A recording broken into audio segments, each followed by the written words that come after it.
tenho um prazer enorme de poder falar com vocês, de poder compartilhar ideias, de estar aqui entre vocês nesta época do Natal. Afinal, o Natal é a época que todo mundo comemora, o mundo inteiro comemora, com música, com luz, com inspiração. Às vezes eu penso, por que tem música no Natal? Por que em qualquer lugar do mundo, em qualquer cultura, o Natal se celebra com música? Porque a vinda do Cristo à consciência humana traz harmonia ao pensamento humano. E a harmonia é a música das esferas. A música existe no universo como harmonia, como alegria, como coordenação de sons compatíveis, harmônicos. É natural que essa luz brilhe quando o pensamento fica inspirado com a luz da vinda do Cristo. É natural que se celebre com presentes, como os magos levaram presentes para o menino Jesus. É natural que se celebre com cânticos, porque a Bíblia conta que quando Jesus nasceu, os pastores, gente simples da zona, ouviram um cântico de anjos. Agora eu gostaria de perguntar para vocês, em termos muito normais, naturais, nós não vamos pensar que tinha anjinhos cantando. Não é isso. É que a harmonia que se fez sentir naquele momento foi tão grande que foi como se essa gente simples do campo sentiu uma harmonia tão grande que eles, para contar para os outros o que eles sentiram, disseram que tinha um coro de anjos. Mas uma luz, que é a luz que vem ao pensamento, que estava guiando esses três magos do Oriente. Está comprovado que houve uma alteração na posição dos astros naquele dia. Houve uma luz que os guiou. Essa luz brilhou com tamanha intensidade no campo que os pastores vieram para onde a luz estava. E encontraram uma simples manjedoura com uma ideia espiritual tão nobre, tão profunda, que trouxe tanta bênção, que trouxe ao mundo a cura, a redenção, o perdão, a harmonia. Então, é a coisa mais natural, num dia de dezembro, ao fazer uma palestra e falar alguma coisa sobre a ciência cristã, evocar esse momento. Seria impossível falar de qualquer tema cristão e não evocar esse momento importante que nós celebramos simbolicamente no dia 24 ou 25 de dezembro. O que importa é o evento e o efeito que isso teve para abençoar a humanidade, até que a humanidade comece pouco a pouco a entender e a receber essa luz que ocorreu. É uma luz que começou no Gênesis, haja luz no pensamento humano, através da profecia e de tudo que aconteceu e que a gente lê na história da humanidade, na história da Bíblia. Essa profecia e essa luz vai brilhando cada vez mais no pensamento humano. É uma profecia que se manifesta hoje em dia. A própria descoberta da ciência do cristianismo por Mary Baker Eddy é uma continuação da luz brilhando ao pensamento humano. Como o Luber anunciou, o tema da nossa palestra de hoje é: a saúde é uma realidade espiritual. Tem muita gente que vive muito claramente com essa consciência de que a saúde é uma realidade espiritual. Eu vou perguntar uma coisa para vocês. Hoje de manhã, quando vocês levantaram, como é que vocês sabiam que vocês estavam com saúde? Porque mas você pensou isso? Aí é que está. Você não pensou, hoje não está doendo nada, hoje eu não estou doente, hoje eu não tenho nenhum problema. Ninguém pensa nisso. Pensa quando alguma coisa não funciona. Mas, normalmente, você levanta, faz tudo o que você tem que fazer, você vai trabalhar, você vai fazer de tudo. Nem ocorre o pensamento. Por quê? Porque a saúde é natural ao homem. É natural ter saúde. Não é natural quando a saúde falha. Aí, a pessoa se lembra do físico. Mas, do contrário, você vai cuidar da vida sem pensar nisso. Mas, hoje em dia, o mundo chegou a um ponto, comercialmente falando, tão intensamente comercial, que a saúde se tornou um objeto que precisa comprar. Hoje em dia você compra saúde, você compra planos de saúde, e eu ouço muito sobre essa questão de planos de saúde nos Estados Unidos e me impressiona o fato de que o tema sobre os planos de saúde não tem nada a ver com a saúde, tem que ver com quanto custa. O tema mais importante é o que o plano pode comprar. Então, quem tem mais dinheiro pode comprar mais saúde, certo? Não exatamente. Então, deve haver alguma outra coisa que se pode fazer em relação a ter saúde. Para mim, a coisa mais importante, e é o que nós aprendemos na ciência cristã, que nos ajuda a cultivar as ideias que mantêm a saúde, é aprender o que é Deus. Não é exatamente crer em Deus, é muito bom crer em Deus, é muito melhor crer em Deus do que não crer. Mas compreender o que Deus é outra coisa, porque não se trata só de crer ou acreditar, mas de começar a ter um vislumbre, uma compreensão. Do que eu estou falando quando eu digo eu acredito em Deus? Do que se trata? É um ponto muito importante, ter um reconhecimento de que Deus é o princípio que governa o universo. Deus não é uma pessoa, não é um ser humano, muito menos um super-homem ou um super-ser humano. Deus é o princípio da harmonia que governa o universo. É um princípio inteligente. É a mente que governa o universo. O universo não é um caos por natureza, ele é ordem por natureza, é harmonia por natureza. Esse governo é o governo de Deus.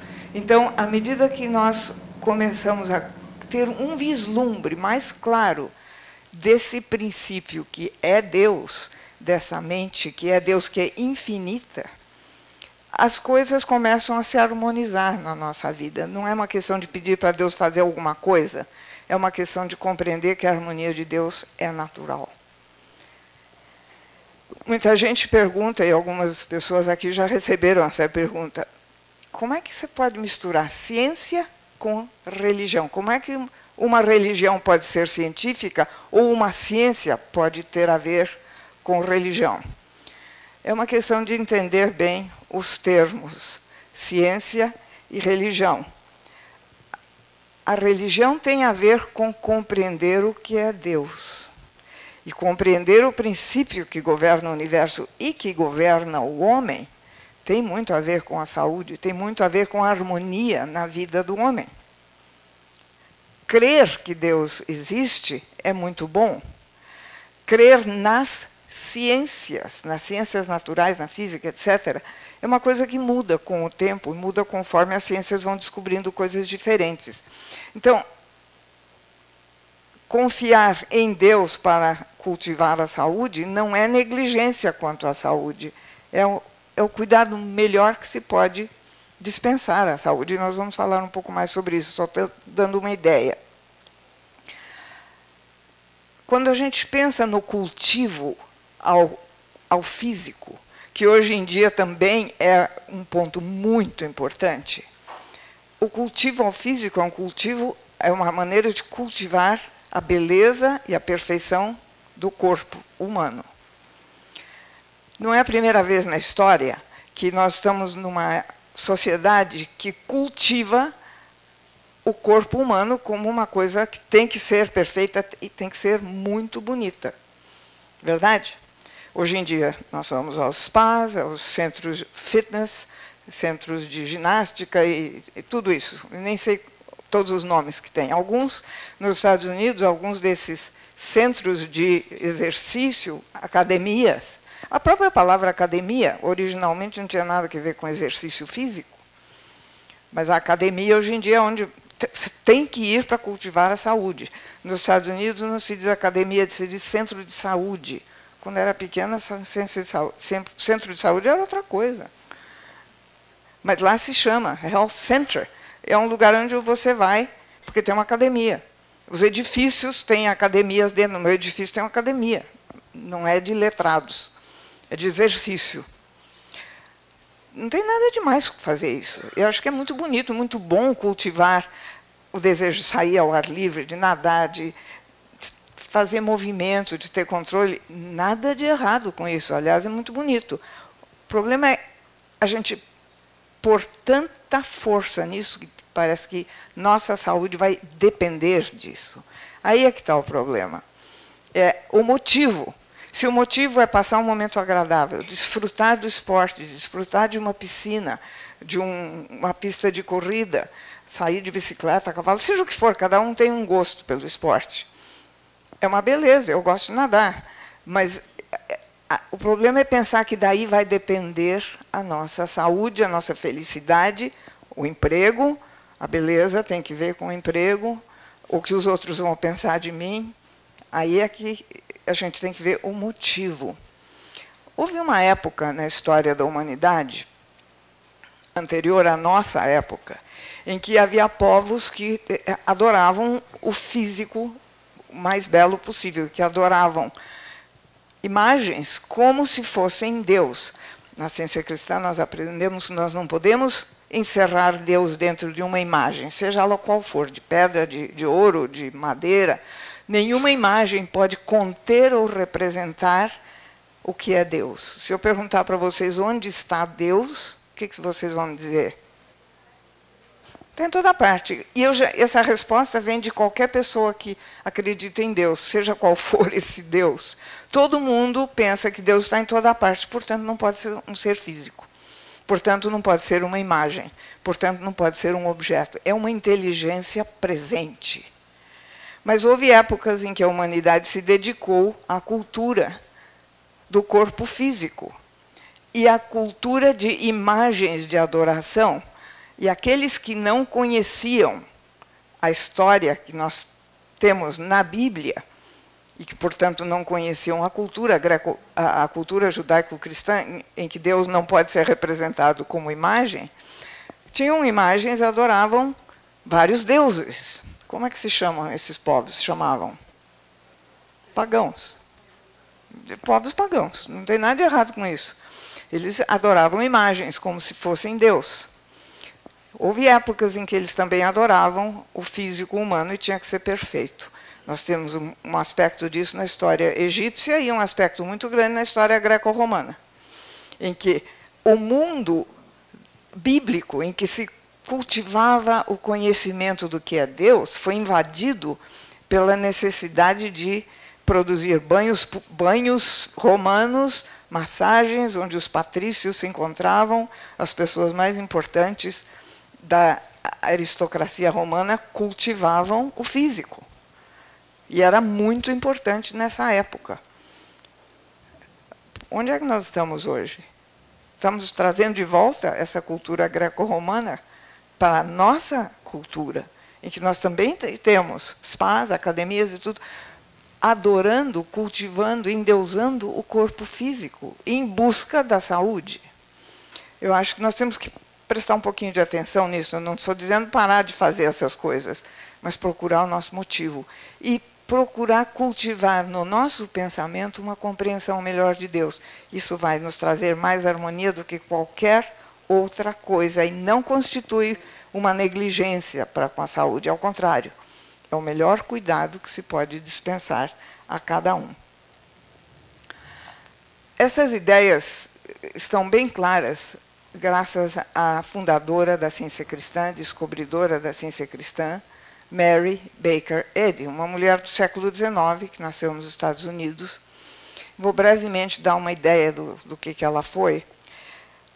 Ela era uma mulher cuja a maior autoridade para a vida dela era a Bíblia, desde que ela nasceu, como em muitas culturas protestantes da época e ainda hoje, a Bíblia era o centro de toda a educação espiritual das pessoas. É verdade, para o mundo da Bíblia é metade do mundo de hoje, e não da Bíblia também. Agora, ela estava acostumada a um ensinamento muito severo, muito austero, em que a Bíblia era uma doutrina na qual ela e todos os seus companheiros e contemporâneos tinham que crer inquestionavelmente. E essa é a imagem que hoje em dia muita gente tem da Bíblia. A Bíblia é um livro de doutrina na qual é necessário crer sem fazer perguntas. Não precisa perguntar, é uma doutrina, você tem que crer e basta. Uma ciência não pode ser nessa base. Não faz muito tempo eu ouvi um teólogo, estudante de teologia, fazer uma palestra na qual ele disse que nenhuma teologia pode ser ciência, porque a teologia depende de que se creia nela. E a ciência não depende de que se creia nela. Toda a ciência tem que ser provada e demonstrada. Ninguém crê numa ciência até que ela prove que é ciência. Então, a teologia não é ciência, ela depende de crença. Agora, por isso que eu digo, é importante compreender o que é Deus, mais do que simplesmente crer o que é Deus. E Mary Baker Eddy, através da vida que ela levou de estudo da Bíblia, chegou a uma compreensão demonstrável da presença de Deus. De pequena, ela questionava pontos da doutrina que lhe era ensinada na época, porque não faziam sentido para ela. E ela não podia crer naquilo que não tinha lógica. Compreendendo a Bíblia, nós podemos descobrir uma lógica na Bíblia. Ela não é um livro doutrinário no qual você tem que crer sem questionar. E é por isso que na ciência cristã nós podemos estudar a Bíblia e entendê-la, e estudar com a inspiração, procurar os trechos bíblicos que revelam o que é Deus. Há muitos trechos bíblicos que revelam a história da humanidade, mas há trechos em que a revelação do que é essa ideia espiritual fala mais claro. Mary Baker Eddy, pouco a pouco, foi descobrindo isso, não sem dificuldades, porque, de novo, a doutrina que lhe era imposta, como a todo mundo naquela época e ainda hoje, ela não conseguia aceitar, entre outras coisas, que algumas pessoas eram condenadas ou castigadas por Deus. Ela encontrava, ao ler a Bíblia, desde criança, ela encontrava cura.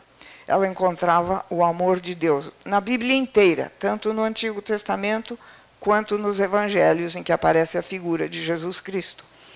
Ela sentia que na Bíblia inteira havia como um fio que une a Bíblia inteira, mostrando o amor que Deus tem pelo homem. E a cura aparece em muitos episódios bíblicos, e ela não conseguia reconciliar a ideia de que um Deus que cura e que beneficia e que educa possa condenar alguém ao castigo ou ao sofrimento. Alguns ao sofrimento e outros a uma bênção eterna. Isso não tinha sentido para ela.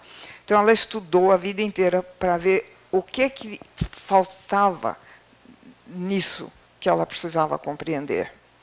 De criança, ela foi membro da igreja congregacional, a igreja dos pais dela, e ela queria se unir à igreja, queria ser membro da igreja. Mas quando uma pessoa vai ser membro de uma igreja, é natural que se pergunte alguma coisa sobre que a pessoa esteja de acordo. Pergunta, você crê nisto, você aceita tais ideias? Então, é importante que a pessoa que vai se unir à igreja responda a certas perguntas. Quando ela foi fazer esse exame, que ela foi conversar com um pastor, o pastor fez perguntas para ela que ela não estava de acordo. Ela tinha mais ou menos 16 anos. Ela disse que não, que ela queria se unir à igreja, queria ser obediente aos pais dela, queria ser cristã, ela queria tudo, mas não podia responder que estava de acordo com aqueles preceitos, principalmente aqueles em que Deus castiga. A sinceridade com que ela se explicou foi tal que o pastor a admitiu como membro, mesmo com um protesto. Não creio nessa doutrina. De obediência e de humildade e de doçura, ela foi membro dessa igreja há 37 anos. E durante a vida que ela levou, teve muitos momentos em que ela pôde provar que havia um princípio do amor divino que não castiga e que não persegue, que não divide, que não separa as pessoas. Daí veio mais tarde a necessidade que ela teve de criar um movimento religioso e fundar sua própria igreja. Mas deixa eu falar um pouquinho mais sobre a questão da saúde. Nós vamos voltar de novo à experiência de Mary Baker Eddy. Existe Bom, eu vou contar primeiro uma coisa para vocês. Eu vou contar a história do meu marido, que alguns de vocês conheceram, o Lubert mencionou. Quando eu me casei, fazia muito pouco tempo que o meu marido era estudante da ciência cristã. E ele me contou que, fazia alguns 5 ou 6 anos antes, a mãe dele, que havia perdido o marido também há 5 anos, estava em estado de total desânimo, depressão, desinteresse pela vida.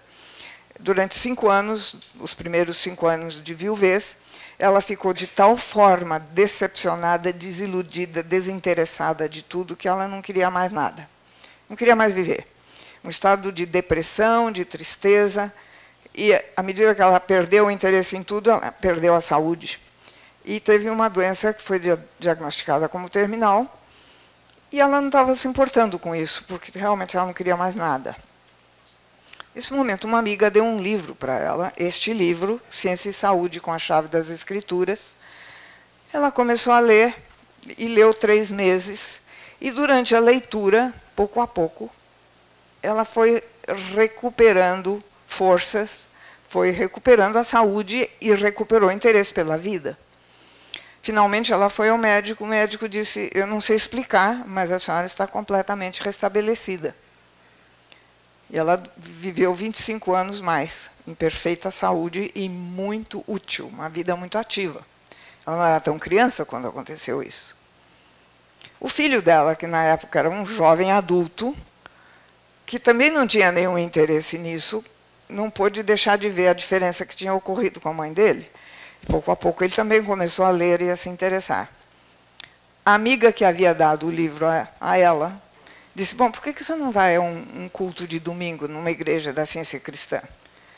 Eu? Uma igreja que eu não conheço?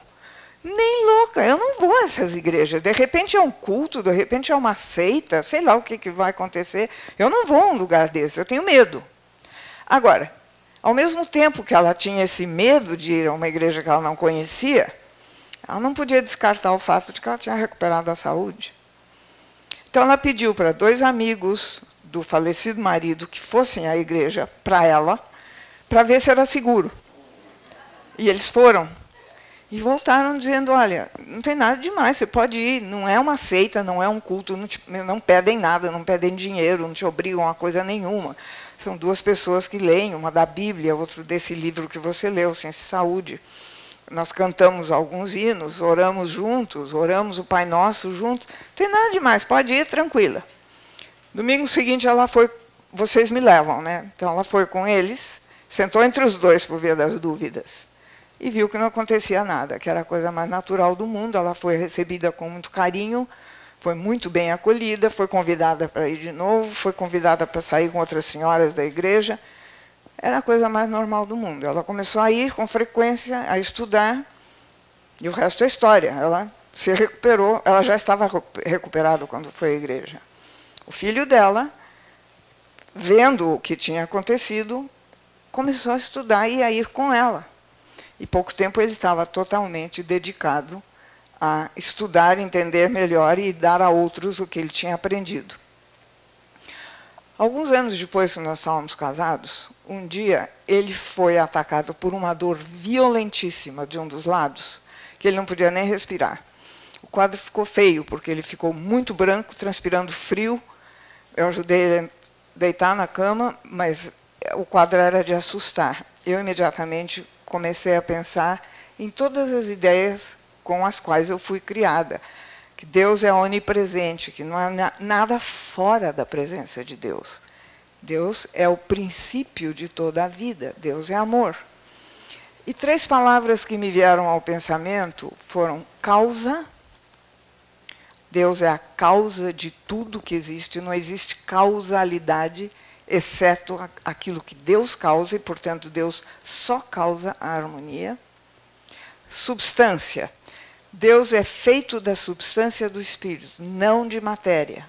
Deus não está localizado em lugar nenhum, em nenhum corpo. É a inteligência que governa o universo. Essa inteligência não é matéria. Essa substância é concretamente espiritual. Não é uma contradição de palavras. É concreto quando se compreende que é tudo em tudo. E lei, princípio. A lei que governa o universo é Deus. E é a lei que governa o homem. Portanto, tem que ser uma lei de harmonia. Não pode ser uma lei que cause conflito, ataques ou nenhuma forma de agressão física que produz dor. Não era fácil eu ver aquele quadro do meu marido e me manter com esse pensamento, mas eu fiz isso. Isso é uma forma de orar.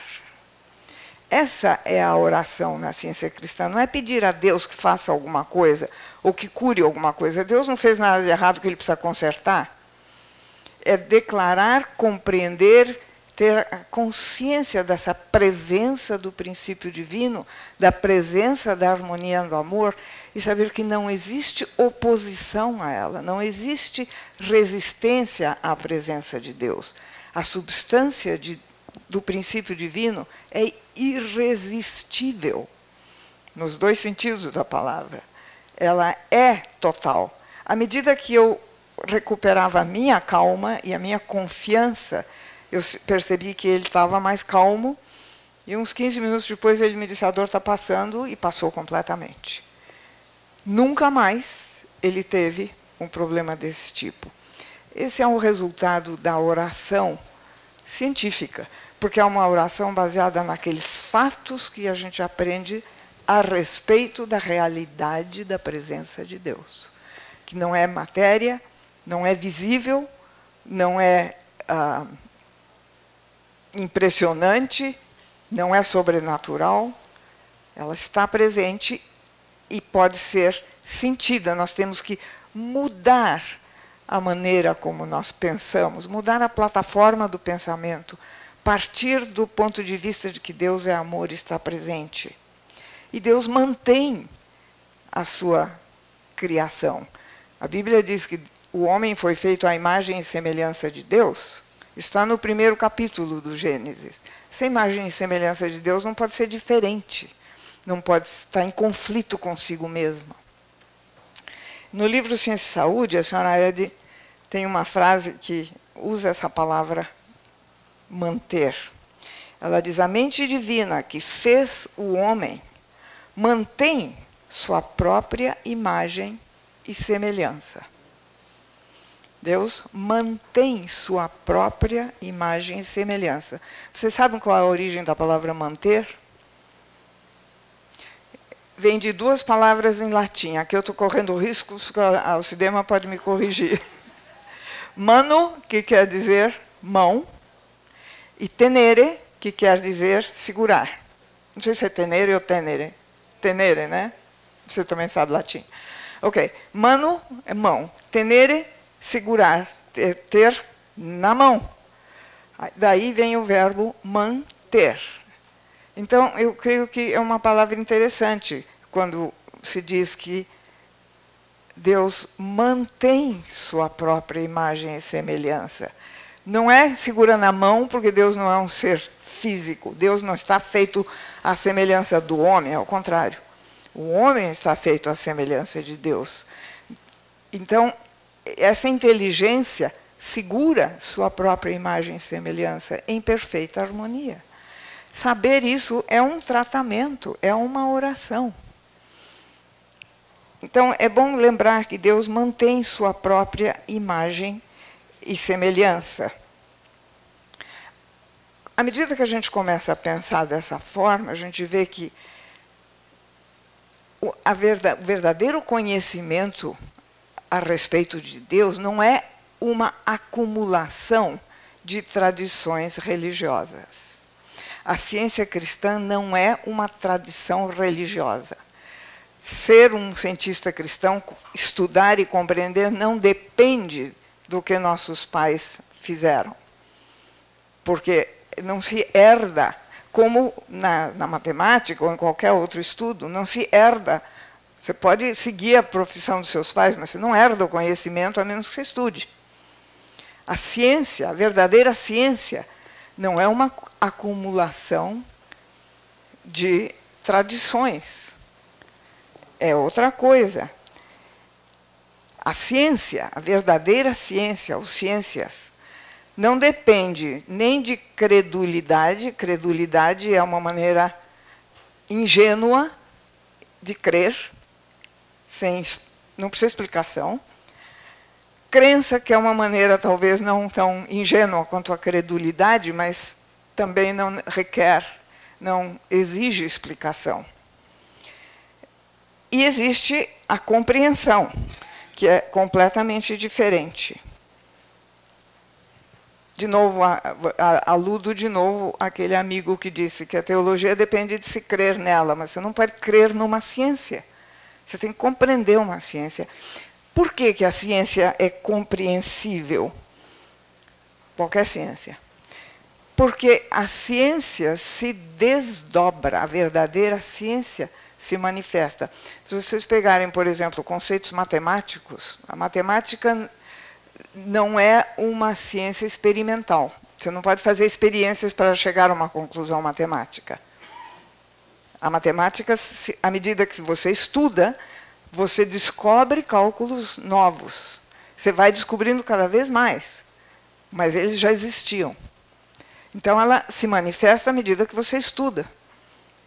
A ciência que Jesus conhecia, que era a ciência divina, ou a ciência do existir, a ciência do universo, não depende de experimentos para que se chegue a compreendê-la. Ela está constantemente disponível para ser compreendida à medida que nós nos dedicamos a estudar e a compreender melhor o que é Deus. A missão de Jesus Cristo foi essa, de revelar o que é Deus. Essa revelação foi o que Jesus explicou à humanidade. E como é que ele provou o que ele explicava? Fazendo aquilo que o mundo chamou de milagres, mas que foram o resultado natural da harmonia que ele conhecia, que produzia a restauração da harmonia na vida humana. Ou seja, a cura, e não só de problemas físicos, mas a restauração da harmonia tem muitas formas de acontecer. Eu gosto muito de uma frase em que a Mary Baker Eddy explica o que foi para ela compreender melhor a missão e a obra do mestre do cristianismo, ou seja, de Jesus Cristo, ou Cristo Jesus. O apóstolo Paulo o chama Cristo Jesus, que quer dizer Mestre Jesus. Ela escreveu isto. Falando da história, que eu contei um pouquinho da história dela, que ela começou a estudar a Bíblia com mais profundidade, começou a encontrar uma lógica na Bíblia que não correspondia ao que lhe estava sendo ensinado e imposto. Tem que acreditar nisso. Ela não podia ir desse jeito. Ela escreve mais tarde: quando jovem, a autora, referindo-se a si mesma, se tornou membro da igreja congregacional. Acabei de contar a história. Mais tarde, constatou que suas próprias orações, bem como as de seus devotos pais e as da igreja, não a curavam. Mas quando o senso espiritual da religião foi discernido na ciência do cristianismo, esse senso espiritual se tornou um socorro presente. Era a presença viva e palpitante do Cristo, da verdade que curava os doentes. A presença viva e palpitante do Cristo. Interessante, porque normalmente as pessoas pensam que Jesus é o Cristo e ele foi embora, não está mais. O Cristo, que é essa mensagem interminável que ele deixou à humanidade, se pode pôr em prática. O Cristo não desapareceu. Ela chama de presença palpitante do Cristo. A oração nos pode levar a essa presença palpitante do Cristo. Não é milagrosa. Pode ocorrer como ocorreu quando eu ajudei meu marido, não aconteceu nada espantoso. Simplesmente ele se recuperou E muita gente tem inúmeros casos, depois eu vou contar um outro caso. Mas, de novo, essa presença palpitante do Cristo é o reconhecimento de que aquilo que Jesus ensinou pode ser aplicado hoje. A própria Mary Baker Eddy, quando tinha 44 anos de idade, sofreu um acidente que ela sofreu lesões muito graves na espinha. Foi dito que ela não caminharia mais. E ela esteve 3 dias pensando ela mesma que estava entre a vida e a morte, consciente e inconsciente, sofrendo agudamente. Num momento, ela pegou a Bíblia, leu um episódio em que Jesus cura um paralítico. Um episódio que ela já conhecia, que a maioria de vocês também conhece. Ela viu nesse momento a realidade espiritual da presença de Deus ali mesmo onde ela estava. Foi o que Jesus viu quando ele curou, tantas vezes. E que era possível sentir essa realidade espiritual da presença de Deus. Nesse momento, ela se deu conta de que ela podia se levantar e caminhar. E foi o que ela fez. Ela estava completamente restaurada à saúde. Por meio da oração, por meio de um vislumbre de um segundo, de uma fração de segundo, de reconhecer a realidade espiritual da presença de Deus. Nesse momento, ela se levantou, se vestiu, levou a vida para frente. Ela viveu outros 45 anos, dedicados a estudar a Bíblia, a coisa que ela mais quis no mundo, e conseguiu. Foi poder entender o que tinha acontecido a ela, em primeiro lugar. Entender de uma forma lógica, compreensível e ensinável o que tinha acontecido a ela.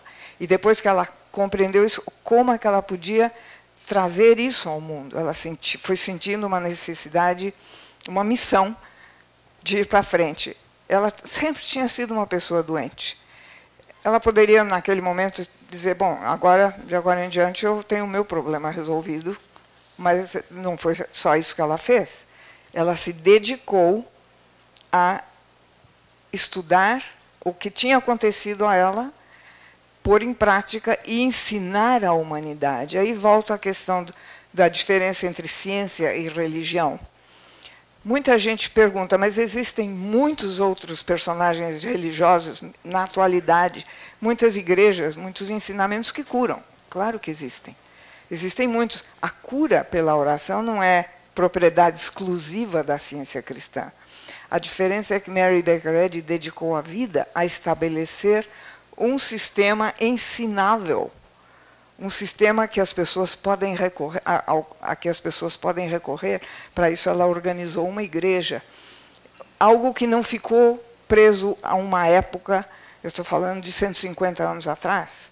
Quer dizer, ela estabeleceu uma organização, escreveu livros e organizou uma forma em que as pessoas podem estudar, e cada um vai estudar e aprender a demonstrar na medida de seu desejo, sua capacidade. Não se trata de milagre. Não se trata de exclusivamente uma coisa para um grupo seleto. Qualquer pessoa pode começar a viver dessa maneira. Jesus sabia o que ele estava ensinando. O que ele sabia era uma ciência. Era a ciência do cristianismo, que a senhora denominou ciência cristã. Na realidade, a ciência divina, a ciência do universo, sempre existiu. A ciência divina não é uma religião, a ciência divina é a ciência que governa o universo.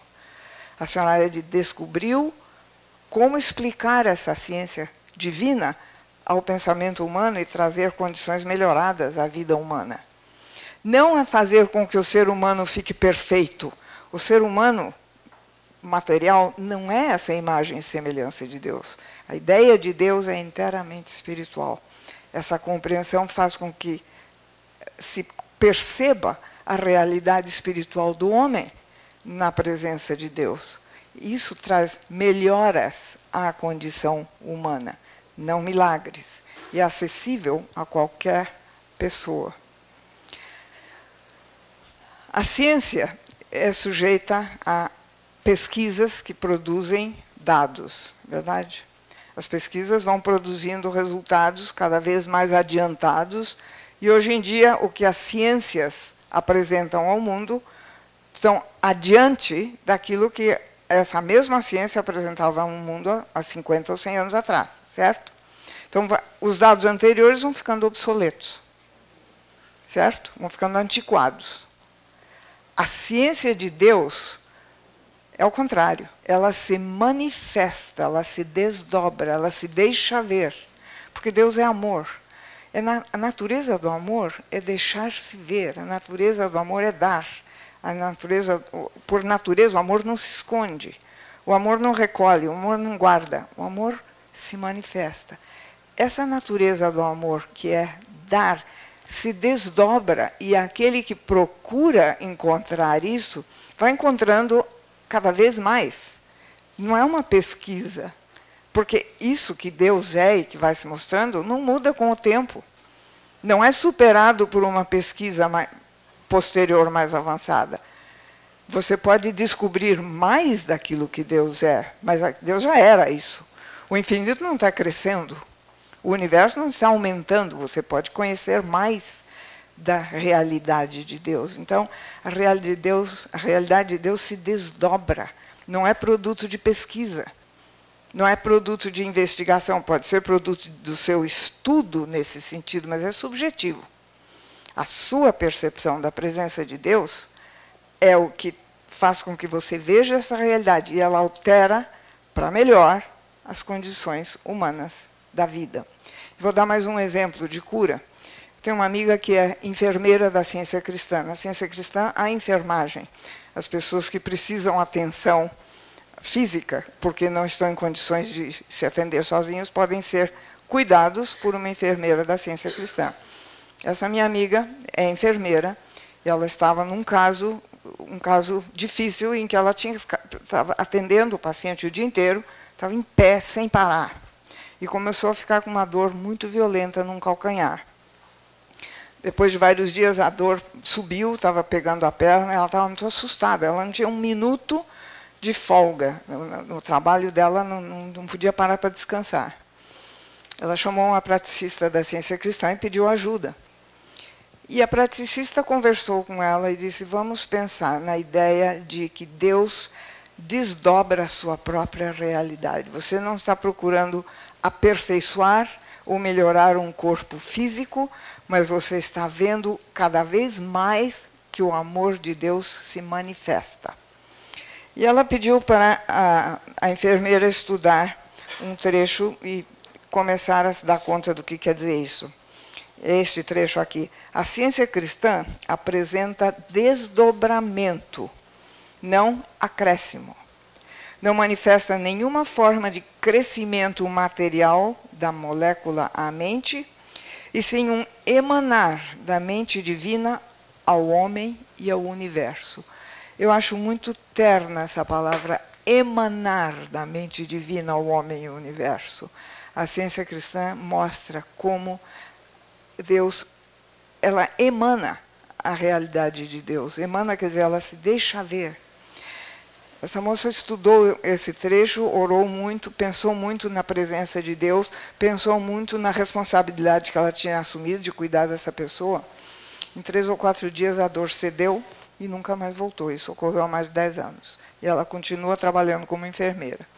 É um exemplo de a oração que apela para esse desdobrar-se da presença de Deus. E em vez de pedir para Deus curar, a ciência cristã não cura esta doença ou aquela doença. A ciência cristã nos ajuda a compreender a Deus. Isso é que traz harmonia à nossa vida. É um ponto de vista diferente, como eu disse antes, requer uma disposição de nossa parte para mudar a plataforma do nosso pensamento, o ponto de partida. O ponto de partida da ciência cristã não é uma doença que Deus vai curar. É a presença de Deus que revela que a doença não faz parte da criação de Deus. O ponto de partida é outro. É radicalmente o outro lado da moeda. houve oposição àquilo que Jesus ensinou e àquilo que ele fez, ao amor com que ele ensinou, às curas que ele fez. Foi fácil para ele? Não, não foi fácil. Ele foi perseguido, a perseguição chegou ao ponto de matá-lo. Pelo amor e pela compreensão que ele nunca perdeu dessa presença de Deus, ele perdoou e ressuscitou a si mesmo. Houve figuras bíblicas que não morreram, que é muito diferente. Jesus morreu e ressuscitou para deixar ao mundo esse ensinamento, que nunca mais se perdeu. A oposição a ele existe. A oposição a Jesus continua existindo. Mas nunca deteve, nem a morte deteve o que Jesus ensinou. O que Jesus ensinou não parou nunca e continua sendo válido. Quer dizer, tinha uma verdade inerente que é indestrutível. E ele sabia que haveria oposição a ele quando ele disse, palavras que vocês conhecem, passará o céu e a terra, porém as minhas palavras não passarão. Não passaram. Muita gente hoje em dia quer dizer que não quer propor a ideia de que Jesus não existiu, porque não existe prova física da presença dele. Mas o que ele ensinou é tão substancial na prova de que foi verdade, que não desaparece. A substância do que ele disse, passará céus e a terra, mas minhas palavras não passarão, não desapareceu nunca, inclusive entre pessoas que não acreditam em nada, mas lembram da palavra dele. Essa substância é indestrutível. E tem um efeito prático quando a gente olha para ela sob um ponto de vista diferente. Eu gostaria de falar um pouco sobre o bem. A ciência cristã define a Deus como o bem. O bem não é a mesma coisa que ser bom. Ser bonzinho, ser amável, expressar amor, tudo muito bom. O cristianismo, graças a Deus, existe esse ensinamento do cristianismo. Mas não é isso. O bem, como substantivo, é uma entidade. Vocês sabem o que quer dizer entidade? Entidade é algo que tem ser, que tem existência. O bem é uma entidade. Deus é o bem, é uma entidade. As pessoas, às vezes, têm facilidade para pensar que o mal é uma entidade. E tem medo ao que o mal pode fazer. Não é o mal que é uma entidade, é o bem que é uma entidade. O mal é a suposição de que Deus esteja ausente. É só isso. O mal é uma suposição de que o bem esteja ausente. O mal não tem moto próprio. O mal não é uma entidade. É como um verbo sem sujeito. O verbo sem sujeito não tem ação. O mal é um verbo sem sujeito. Não é uma entidade. Não tem cabeça, não tem inteligência, porque a inteligência do universo é o bem. Então, Deus é o bem. Às vezes, se a gente substituir a palavra Deus por o bem universal, de novo, não é ser bom, o bem, tem um efeito muito bonito. O bem é universal. Então, é uma questão de nós começarmos a ver o bem como poder, o bem como inteligência, e o mal como uma suposição que recua diante da ação do bem. O bem não recua diante do mal, porque o bem existe. O mal recua diante do bem porque ele é uma suposição de que exista outro poder. Mas não existe. Então, de novo, nós temos que estar dispostos a mudar a plataforma do nosso pensamento e cultivar essa maneira de orar que Jesus nos pediu. Ele disse, aqueles que crerem em mim farão as obras que eu faço. Todo mundo já ouviu falar nisso. Logo depois, no mesmo versículo, você lê, porque eu vou de volta para o meu Pai. Ele foi para a realidade espiritual da qual ele veio. Mas ele deixou um mandamento, aqueles que crerem em mim farão as obras que eu faço. É uma ordem. Você compreende o que eu estou ensinando, você pode usar o que eu estou ensinando. Ele também disse que ele voltava ao seu Pai. Ele nunca disse que ele era o Pai. Ele nunca disse, na Bíblia inteira, ele nunca disse que ele era Deus. Ele disse que ele voltava para Deus que o tinha mandado. Então, há uma necessidade de olhar para tudo isso sob uma plataforma diferente de pensamento e cultivar essa maneira de pensar que proporciona uma saúde melhor. Muito mais do que o que você consegue na academia. Na academia a gente vai para se divertir, mas tomar alguns minutos por dia para pensar na realidade de Deus é um exercício muito potente. Pensar que cada um de nós, cada um de vocês podem assumir isso, levantar de manhã, abrir o olho e pensar: a realidade de Deus me governa. Só isso. Só de pensar, Deus é a realidade que me governa, eu vivo na realidade de Deus, tem um poder restaurador maior do que 45 minutos de caminhada. Faça isso numa fração de segundo, depois vai fazer o exercício. Mas estabeleça no pensamento, nós podemos estabelecer no pensamento, que cada um de nós é governado pela realidade de Deus. Isso nos traz liberdade. Essa voz de Jesus Cristo, quando disse: minhas palavras não passarão, é uma maneira de nós cultivarmos a saúde. Essa voz não pode ser silenciada pela suposição de que exista outro poder. Assim como a voz de Mary Baker Eddy, que trouxe à humanidade desta época a era científica da história do homem. Um conceito de ciência que vai além da pesquisa e que chega na realidade de Deus, essa voz também não pode ser silenciada. Então eu convido vocês a cultivar o seu senso espiritual, a sua alegria espiritual, a começar o dia pensando: a realidade de Deus me governa, essa realidade é a presença de Deus, não é matéria. Aí você tem domínio sobre todas as coisas que acontecem. Não é vontade humana, não é a força do pensamento humano. É o contrário. É recuar da força do pensamento humano e reconhecer que a inteligência divina governa.